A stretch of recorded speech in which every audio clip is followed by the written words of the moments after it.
네, 안녕하세요. 오늘부터 모의고사 또는 모의평가 또는 수능에서 나오는 문제들을 유형에 맞게 공부해 보는 수업을 진행해 보도록 할 거예요. 이번 수업에서 이제 개념을 바탕으로 그 개념이 이 해당 유형에서 어떻게 쓰이는지, 그리고 그 유형은 어떻게 푸는 것이 정석인지를 배우게 되면서 유형별 학습하는 방법을 제가 가르쳐 드리도록 할게요. 우선 오늘은 그 첫 번째, 거듭 제곱근 중 실수의 개수입니다. 우선 나아가기 전에 여기서 사용하는 개념은 이렇습니다. 거듭 제곱근 중 실수의 개수에 대한 개념은요, xn제곱이 a인 실수 x는 다음 표와 같이 나오게 된다라는 거예요. 그래서 a가 0보다 크고 n이 짝수이면은 이렇게 두 개 나오고요. a가 0이고 n이 짝수이면 0으로 한 개, a가 음수고 n이 짝수면은 나오는 게 없습니다.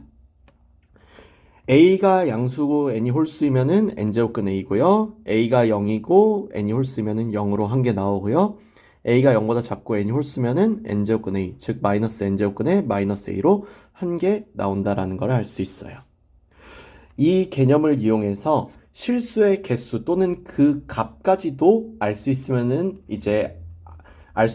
알아봐서 문제풀이에 이제 사용하게 되기 때문에 이제 실전 문제로 가서 어떻게 푸는지 한번 보도록 할게요. 2023학년도 대수능 13번, 그러니까 2022년에 본 수능이죠. 이 2년 전에 나왔던 애가 어떤 유형으로 나왔고 또 그 유형에서 어떻게 풀면 되는지 한번 살펴보도록 할게요. 자연수 m에 대하여 m의 12제곱의 n제곱근 중에서 정수가 존재하도록 하는 이상의 자연수 n의 개수를 fm이라고 한다라고 하네요. 시그마 m은 2부터 9까지 fm의 값을 구해달라라고 했어요. 우선 여기서 m의 12제곱이라는 것에 n제곱근 중 정수가 존재한다라고 했는데, 당연하게도 정수도 일단은 실수이긴 하기 때문에 이 개념을 쓰긴 쓸 거예요. 다만 이 개념을 조금 더 디테일하게 사용하게 되겠습니다.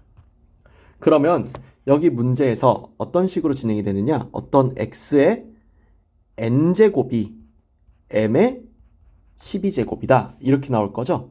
그러면 우리는 여기에서 n이 짝수인지 홀수인지는 모르지만 일단 확실하게 해둘 수 있는 게 여기 있는 얘를 가지고서 자연수 n은 정수로서 존재만 하면 되는 거니까 여기는 얘가 n의 개수, 그러니까 x가 아니에요. 여기는 실수 x의 개수가 아니라 n의 개수를 구해주는 거라서 살짝 활용이 들어간 거죠. 살짝.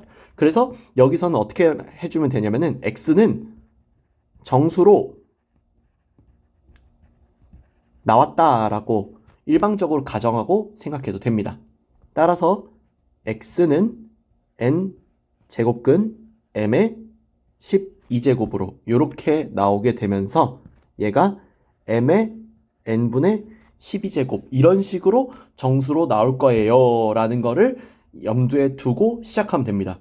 쌤, 혹시 만약에 여기서 n이 짝수라거나 n이 홀수라거나 이런 조건에 따라서 x가 음수 또는 양수로 나오는 것도 따져야 되지 않나요? 라고 할 수 있는데, 이 문제기 때문에 이걸 따질 필요가 없는 게, 여기는 이 문제는 양수가 됐든 음수가 됐든 정수가 존재하기만 하면 되기 때문에 제한 조건이 조금 더 여기 있는 이 개념보다는 좀 더 약한 경우예요. 그래서 음수냐 양수냐 뭐 또는 뭐 이제 n이 짝수냐 홀수냐 이런 거를 굳이 따질 이유가 없다라는 거. 그럼 여기선 오히려 따져야 되는 게 뭐냐? 1번. 여기 있는 m이요, 제곱수가 아닐 때입니다. 여기는 m은 현재 2부터 9까지 나아갈 거기 때문에 m의 값이 2, 3, 5, 6, 7일 때죠. m이 2, 3, 5, 6, 7일 때인 이때의 x값은 m의 n분의 12제곱인데, 예를 들자면 m이 2인 경우처럼 이렇게 나오는 거라서 여기 보시면 알겠지만 n이 12의 약수이기만 하면 돼요.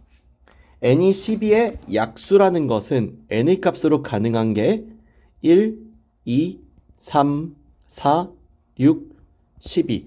원래 이렇게 6개여야 하거든요. 그런데 2 이상의 자연수 n이라는 것 때문에 1이 탈락이 됩니다. 그러면 여기서 F2, F3, F5, F6, F7 같은 얘네들은 총 5개를 가진다는 걸 확인할 수 있죠. 다음 두 번째로 m이 제곱수인 경우를 생각해 볼게요. 대표적으로 m이 4 또는 9일 때죠. 예를 들자면 x가 4의 n분의 12제곱이니까 이는 2의 제곱에 n분의 12제곱, 즉 2의 n분의 24제곱 같은 이런 경우라고 볼 수 있어서요. n이 24의 약수로 나오는 이런 경우를 생각해 볼 수 있어요. 따라서 이때 n은 마찬가지로 1, 2, 3, 4, 6, 8, 12, 24로 나오게 되는데 1은 제거해야겠죠? 1은 제거해서 이때 F4와 F9가 7이라고 나온다는 걸 확인할 수 있겠습니다. 마지막으로 세 번째 경우인데 m이 8인 경우, 즉 m이 세 제곱수일 수도 있죠.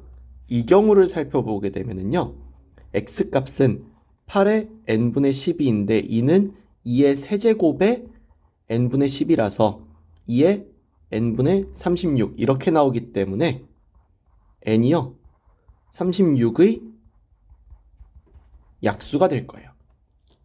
36의 약수가 되는 n은요 1, 2, 3, 4, 6, 9, 12, 18, 36으로 이렇게 나오겠지만 마찬가지로 1은 제거해서 F8은 얼마가 된다? 8이 된다라는 걸 알 수 있어요. 그럼 이 문제에서 물어본 시그마 m은 2부터 8까지 fm의 값은요 5가 총 몇 번 나오고 5번 나오고 7이 총 몇 번 나오고 2번 나오고 8이 한 번 나오게 되면서 25 더하기 14 더하기 8에서 47 3번이 정답으로 나온다는 것을 알 수 있는 문제가 돼요. 따라서 여기 있는 거듭제곱근 중에 실수의 개수를 물어보는 이 유형에서는 너무나 당연하게도 여기 있는 이 개념을 사용합니다. 사용하고 이 개념이 핵심 개념 중 하나이지만 여기 있는 문제처럼 조금 가볍게 쓸 때는 가볍게 써주고 제대로 써야 될 때는 제대로 써주는 약간 좀 이제 융통성 있게 개념을 써주는 것이 필요하기 때문에 문제가 나왔을 때 문제를 잘 읽고 어떤 방향으로 문제를 풀어나갈지 한번 생각해보고 문제를 푸는 게 중요해지게 될 거예요. 그러면 이거 하나만으로도 우리 4점짜리 맞출 수 있으니까 얼마나 우리 점수에 도움이 되겠어요? 그죠? 그래서 이 문제 다시 한번 여러분들이 혼자서 복습해보시고 풀어보시면 좋겠습니다. 이상 여기까지 해서 오늘 거듭제곱근 중 실수의 개수에 대한 유형 봤고요. 다음 시간에도 새로운 유형으로 돌아오도록 하겠습니다. 감사합니다.